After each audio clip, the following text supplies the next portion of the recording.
मित्राच्या मुलाचं लग्न होतं, याला जायला काही जमलं नाही.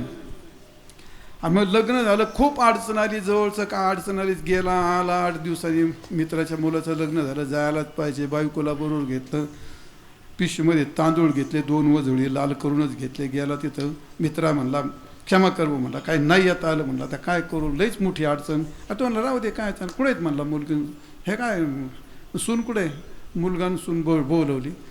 त्यातले एक वजूळ तांदूळ बायकोच्या हातात गेले, एक वजूळ हातात घेतली, त्या मुलीच्या अंगावर टाकली. ते आज काय करता, लग्नाला नाही येता आलं, मुलीचा तांदूळ. अरे हा काय पांचटपणा आहे हा. त्या 4 तांदळाचं त्याच वेळी महत्व असतं, 4 तांदळाचं त्याच वेळी महत्व असतं. वारीचं त्यावेळी चंद्रभागेच्या काठावर जा, ती वारीच होते. आपले वारकरी कोणी कधी दर्शनाच्या भानगडीत पडत नाहीत.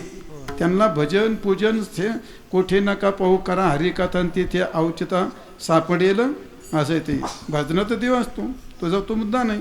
मुद्दा असा आहे, वारीच्या वेळीच वारी करावी लागते, एकादशीच्या वेळीच एकादशी करावी लागते, शिवरात्रीच्या दिवशी शिवरात्री करावी लागते, आणि ग्रहणाच्या कालामध्येच मंत्र उजळावे लागतात, दानधर्म करावं लागतं.